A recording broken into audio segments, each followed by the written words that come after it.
entrevista. Sí, estamos en el aire. Sí, de una entrevista tan interesante con nuestra querida Emilia Pereira. Vamos a hablar de políticas públicas, ¿verdad? Y empresariales para un gobierno, ¿verdad? Un buen gobierno. Un buen gobierno, vamos a decir. Mayoría constructiva. Exacto, se llama. Nuestro invitado es Alejandro Abreu, investigador, sociólogo y catedrático. Me gustó esa, mayoría constructiva. ¿Qué es una mayoría constructiva? Buenas tardes, contento de estar aquí con este staff de primera categoría. Mayoría constructiva es la idea de no hacer política fundamentada en lo negativo, exclusivamente o principalmente, porque me convencí un día, por una larga militancia partidaria, que las cosas negativas solo crean cosas negativas, que solo se avanza sobre lo que se ha logrado. Y por ejemplo, lo que hacer, como voy a hacer yo ahora, reconocer por ejemplo la trayectoria de Mariotti como senador, un excelente senador. Ay, Sí, gracias. Eso sí es verdad. Y no hemos estado juntos a nivel partidario, pero ¿cómo tú le vas a negar esa? Incluso le levantó la visión y la moral y la perspectiva a una provincia antes y después de él. Entonces, eso es lo que queremos hacer con el país entero y con transversalmente en la gente que está en política oficial y la que no están en política oficial. De los medios de comunicación se hace política, una cosa que algunos no lo entienden. ¿Qué es lo que es la política? La administración del espacio público. Y el espacio público tiene una trascendencia extraordinaria. Yo le explico a mis estudiantes que cuando usted pisa la acera, ya llegó al espacio público. O sea que hay que tener conciencia del espacio público. ¿Usted fue profesor de esta niña? Sí, como no, profesor de ella. Mi mayor logro como persona, Mario, es ser profesor. Sí. Después ya terminó mi carrera diaria, ¿no? Dedicado a eso, y le he dado clase a 34,000 estudiantes. ¿Cuántos? 34,000. Yo le llamo 4 universidades. 34,000. Y yo le llamo mis 34,000 millones de dólares. Y es un ejemplo de eso. O sea, tú eres un dólar de él. Sí, y no lo sabe. Alejandro, yo digo un millón de dólares sería. Mira, Alejandro, cuando hablas eso, del tema del espacio público y también de la comunicación positiva, efectiva, Exacto. Entonces también es que hay un espacio importante que es emocional dentro del espectro político que quizás no estamos tocando. Es que tú tienes que ver el mundo, tú tienes que ver la luz todo el tiempo. Si no ves la luz, no la va a transmitir, no la va a comunicar. Ahora, eso no significa, y quiero decirlo con claridad, que tengamos una visión ingenua, que no reconozcamos los problemas. Claro que los reconocemos. Aquí la pobreza nos molesta tremendamente. El desorden en muchos aspectos de la sociedad dominicana nos molesta. La seguridad, muchísimos problemas que hay que resolver. Ahora, la pregunta, ¿tuvo otro momento la República Dominicana más importante que este en la historia? No lo hay. Este es el momento más importante de la historia de la República Dominicana. No me refiero a 4 años de gobierno, para que no lo malinterpreten. De que me escuchan eso, dicen, no, yo no estoy hablando de eso. Y hago una explicación. Por ejemplo, tenemos la juventud más talentosa, la mayor titulada, la que tiene más dominio de idioma, la que tiene más conocimiento de toda la oferta internacional, la más creativa, las más emprendedoras y la que más de la historia dominicana. Y la que más tiene conciencia de su tiempo. Y la que tiene también sentido con el medio ambiente. O sea, yo hablo con sentido histórico. Yo vengo de la escuela de Juan Bosch y de Peña Gómez en términos de la política. O sea, un dato curioso que casi los medios no lo repiten. Los 4 principales partidos son hijos de Bosch y Peña Gómez. Los 4. O sea, que ahora mismo la conciencia de Peña y Peña que se está confrontando. Está ahí. Entonces, ¿qué resulta? Uno a otro se dedican simplemente a sacarse los ojos. No es que nos jueguen su rol, pero que hagamos una oposición de un poquito más de nivel. Por ejemplo, la oposición al presidente ha tomado una ruta que yo creo que no le ha convenido, pero no hay forma de convencerlo. Eso de estarse sangrando uno a otro no ha resultado y decir cosas exageradas. Por ejemplo, voy a poner un ejemplo, permítanmelo. Llamarle dictador al presidente de la República es una exageración, mínimo una exageración, si no es otra cosa. Entonces, así la política no va a dar resultado, ¿no? Los debates lo estamos viendo. La elegancia, por ejemplo, de Omar ayer, por ejemplo, ¿no? Eso le gusta a la población, el respeto, las consideraciones. El hecho también, Guillermo se manejó muy bien, conceptualmente, incluso en la mayoría de las cosas coincidieron, aunque la gente no lo reconozca, coincidieron en la visión fundamental que plantearon, la verdad. Incluso, yo creo que el debate para mí fue empate. Unos y otros, ¿eh? Y claro, lo que se refleja es simpatía. Y quiero aprovechar la oportunidad para decir que me alegra mucho que Celine esté de candidata y que se haya confirmado y ratificado.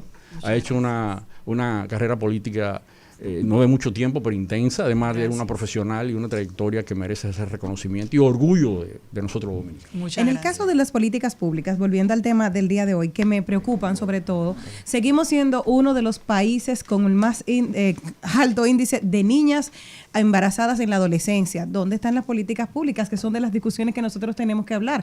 Porque la niña que no carga un libro, precisamente el día de hoy, carga un niño. Mejoramos un poco en los indicadores. Y una cosa curiosa en cuanto a eso, ¿no? De niña embarazada. Tenemos bajando unos 4 o 5 años.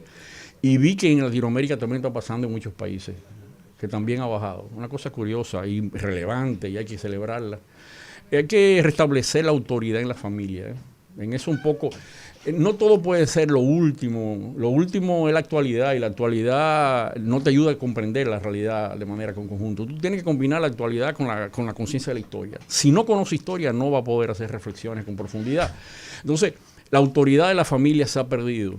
Cuando tú oyes a un padre o una madre que dice, yo no controlo a este muchacho, yo no controlo a esta muchacha, usted es responsable de controlarlo hasta que llegue una edad adulta, o sea, 17, 18 años, usted tiene que jugársela, tiene que buscar apoyo.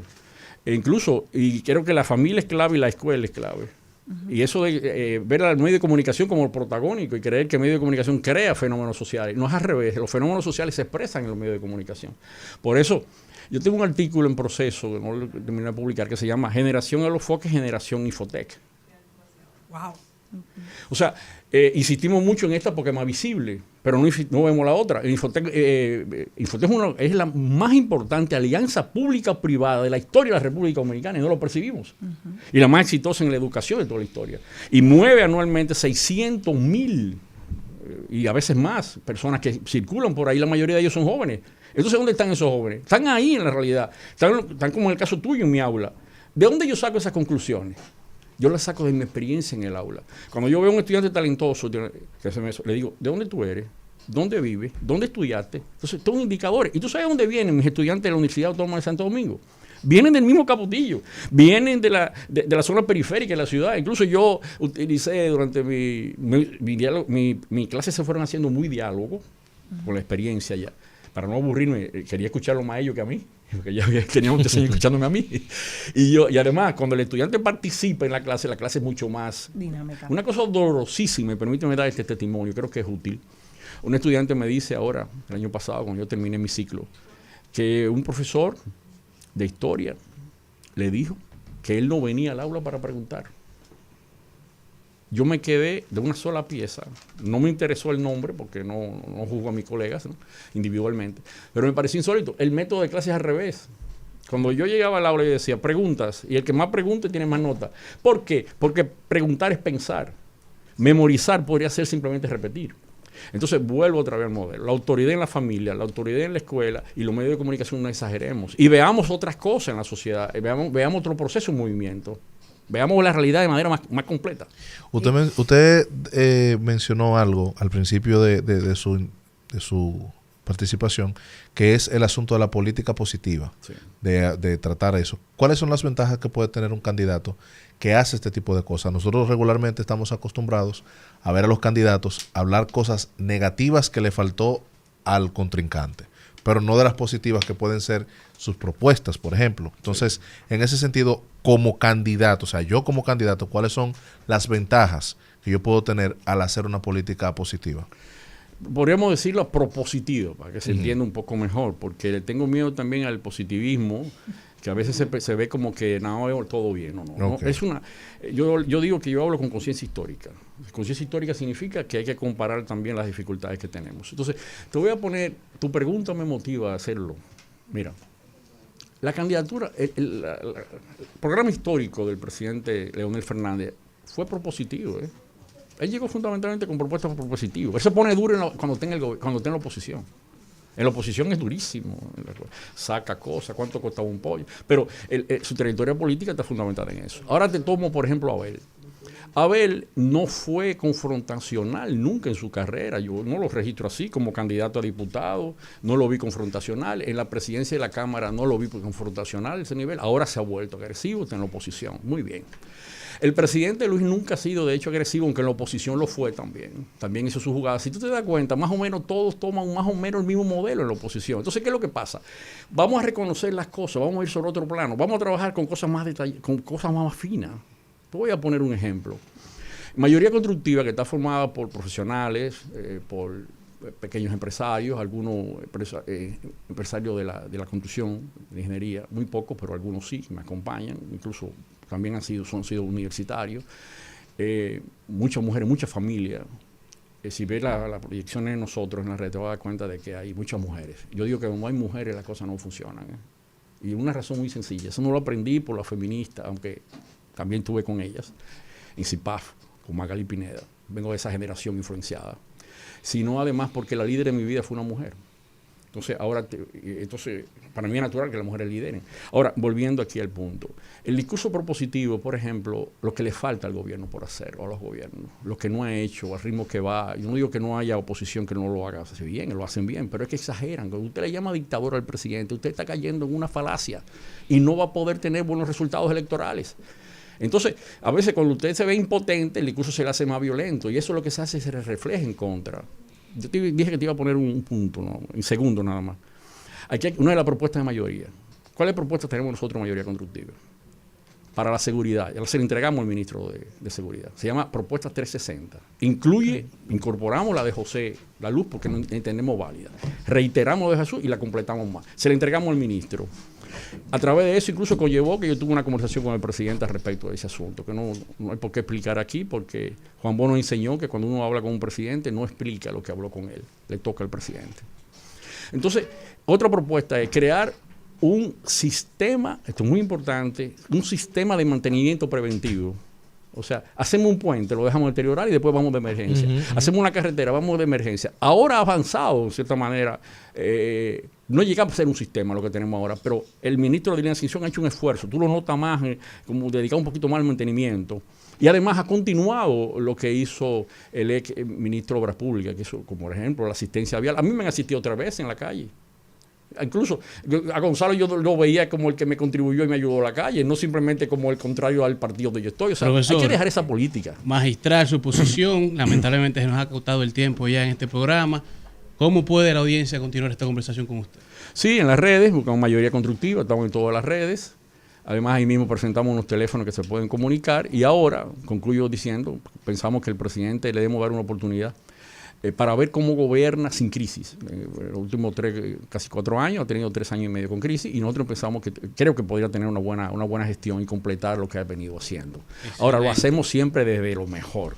Y le deseo de verdad de corazón, Celine, si yo votara en su circunscripción, sería una de las que yo valorara votar. Wow. Yo le bendiga. Maribel Contreras. Maribel, bueno, hoy es el día del libro. Perdón, Maribel. Hoy es el día del libro, no va a agotar tiempo. Pero una bendición, Maribel. Gracias. Señores, hoy como Día del Libro, el Centro Cultural de España, Santo Domingo, tiene todo un programa de presentaciones de libros, conversatorios sobre la edición independiente, como intervención necesaria, exhibición y ventas de libros. Tiene la presentación del libro Vida Verdadera en el Caribe, de la gran escritora dominicana Aurora Arias. Tiene la presentación del libro La Mansa, de Carlina Taveras. Y tiene un micro abierto, nada es verdad, todo está permitido. Desde las 10 de la mañana hasta las 10 de la noche puede ir al Centro Cultural de España. Hoy también a las 6 de la tarde, Editorial Santuario. Tiene la presentación de 12 nuevos títulos de libros dominicanos en la librería Cuesta a las 6 de la tarde. Así que no se lo pierdan. Lo único que nos hace humanos es el libro. Juan Maggi, de la Fundación Maggi, un gran artista visual dominicano, está de cumpleaños y también le deseamos lo mejor. Un día como hoy también Mateo Morrison pone en circulación el libro Ensayo sobre su obra, de la autoría de la doctora Barea Sánchez. No es física, el libro está ya en Amazon, así que usted lo puede pedir ahí. Claves sobre 3 de sus obras poéticas. Hoy es el día del libro, señores, leamos. Bueno, señores, y hasta aquí su programa favorito del mediodía. Al mediodía con Mariotti y compañía. Hasta mañana.